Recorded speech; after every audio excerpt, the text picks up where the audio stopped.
नमस्कार। आज हम बात करेंगे ऑस्गुड शाम का संचार प्रारूप की। हम सभी जानते हैं कि चार्ल्स ई ऑस्गुड मनोभाषा वैज्ञानिक थे और साथ ही इन्होंने जो इस संचार के प्रारूप को विकसित किया था वो 1954 में किया था।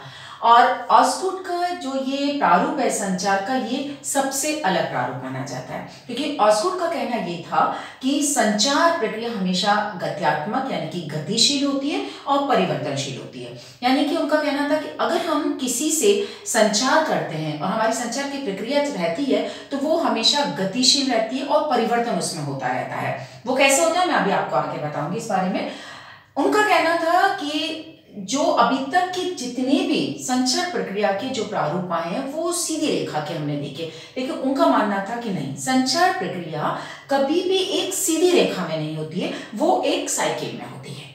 क्योंकि हमने अभी तक के जितने प्रारूप देखे थे उसमें देखा था संचारक, संदेश, प्रापक, प्रभाव, फीडबैक सब एक सीधी रेखा में थे, एक लाइन में थे, जो कि संचार का प्रारूप हमें बता रहे थे। ऑस्गुड का कहना यह था कि नहीं, संचार कभी भी, संचार की प्रक्रिया कभी भी एक सीधी रेखा में नहीं हो सकती है, वो एक साइकिल में होती है। उनका कहना था कि अगर संचारक द्वारा कोई मैसेज, कोई संदेश अगर दिया जाता है, अगर यहाँ पर प्रेषित किया जाता है, प्रापक उसको ग्रहण कर लेता है, यानी कि इस समय संचारक द्वारा अगर कोई संदेश दिया जा रहा है और प्रापक उसे ग्रहण कर रहा है, तो यहाँ पर संचारक की भूमिका कूट प्रेषण की हो जाती है और वहां पर प्रापक की भूमिका हो जाती है कूट ग्राह्यता की। लेकिन ये संचार की एक तरफा हमारी प्रक्रिया हुई।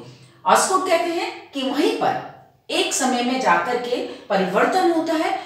जब संचारक की बात को प्रापक सुन लेता है तो उसका वो जवाब देता है। जब वो जवाब देता है तो यहाँ पर प्रापक की भूमिका कूट प्रेषण की हो जाती है और संचारक की भूमिका कूट ग्राह्यता की हो जाती है। यानी यहाँ पर आकर के दोनों की भूमिकाएं परिवर्तनशील हो जाती हैं। जैसा कि हमने यहाँ पे कहा कि जो ऑस्गुड का कहना था कि संचार की प्रक्रिया गतिशील और परिवर्तनशील होती है। गतिशील यानी संचारक से प्रापक, प्रापक से संचारक तक संचार प्रक्रिया चल रही है। वहीं पर परिवर्तनशील, जहां पर संचारक एक टाइम पर हमारा प्रेषण था तो वहीं पर दूसरे टाइम पर प्रापक प्रेषण बन जाता।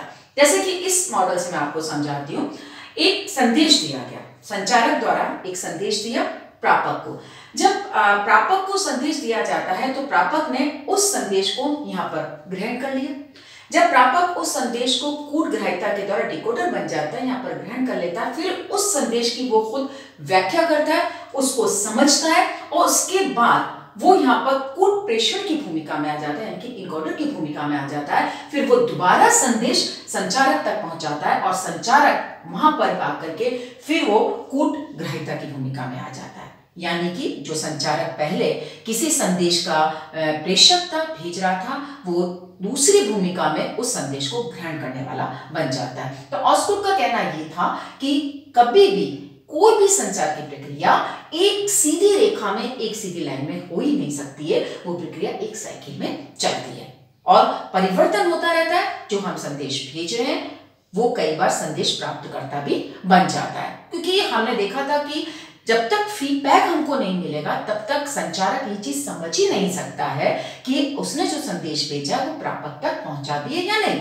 जब प्रापक अपना फीडबैक दे रहा है तो वहां पर उस समय प्रापक की भूमिका प्रेषक की हो जाती है और संचारक जिस जो फीडबैक प्राप्त कर रहा है उसकी भूमिका वहां जाकर के प्रापक की बन जाती है। तो इस हिसाब से उनका कहना था ऑस्गुड का कि ये परिवर्तन हो जाते हैं। इसके बाद हम बात करते हैं विल्बर शाम की। विल्बर शाम भी इसी चीज को मानते हैं कि हाँ, बिल्कुल सही है ये चीज कि संचारक और प्रापक की भूमिका समय के अनुसार बदलती रहती है। उनका जो यहाँ पर संचार का प्रारूप था वो अनुभव के क्षेत्र पर आधारित था। उनका कहना था कि जितना ज्यादा प्रेषक और प्रापक के बीच में अनुभव की बातचीत होगी या जितना कम्युनिकेशन होगा उतना ही संचार बेहतर समझा जाएगा। लेकिन उसके साथ साथ वो एक चीज और कहते थे कि किसी भी संचार प्रक्रिया के लिए, इंटरपर्सनल संचार प्रक्रिया, कम्युनिकेशन के लिए बहुत ज्यादा जरूरी हो जाते हैं दो शब्द, फीडबैक और शोर। फीडबैक, क्योंकि मैंने पहले भी कहा, हम हमेशा से इस बात को करते आ रहे हैं कि जब तक हमने अगर कोई संदेश भेजा है उसका फीडबैक हमको प्रॉपर नहीं मिलता है तो हम पहचान ही नहीं पाते हैं कि हमारा संदेश प्रॉपर के पास पहुंचा या नहीं पहुंचा। शोर, शाम का कहना था कि शोर सबसे ज्यादा किसी भी संदेश को प्रापक तक पहुंचने में महत्वपूर्ण भूमिका निभाता है। जैसे कि हमने शैनन वीवर के प्रारूप में भी इस चीज को समझा था कि शोर दो तरह के होते हैं। एक तो शोर होता है भौतिक शोर होता है, एक होता है शब्दार्थ का शोर। यानी कि किसी माध्यम के द्वारा हम जो हमारा प्रापक है उस तक अगर अपनी बात को पहुंचा रहे हैं, वो वहां पर उसको ग्राह्यता के रूप में वहां पर ले रहा है, तो वहां पर हमें ये देखना होगा कि किसी तरीके का कोई शोर तो नहीं आ रहा है। अगर बीच में कोई चैनल में या माध्यम में कोई भौतिक शोर अगर आ जाता है तो वो जो संचारक द्वारा जो प्रापक को सूचना दी जा रही है वो ज्यों की त्यों प्रापक तक नहीं पहुंचती है।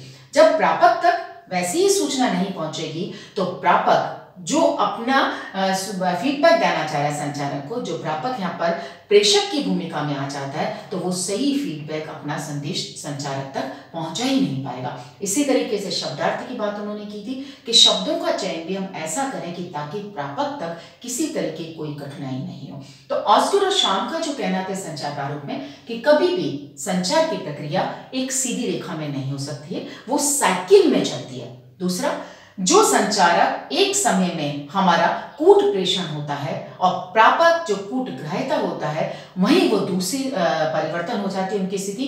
प्रापक कूट प्रेषण बन जाता है और संचारक कूट ग्राह्यता बन जाता है। दूसरा उन्होंने कहा था संचार की प्रक्रिया हमेशा गतिशील होती है और संचारक और प्रापक दोनों ही बहुत ही अच्छे व्याख्याकार होते हैं, क्योंकि संचारक जब संदेश का निर्माण करता है तो बहुत अच्छे से सोच समझ के उसकी व्याख्या करके तब वो संदेश का निर्माण करता है, उसका प्रारूप बनाता है। वहीं पर प्रापक जब उस संदेश को प्राप्त कर लेता है तो वो अपने तरीके से उसकी सारी व्याख्या करता है, उसके बाद वो अपना फीडबैक संचारक तक देता है।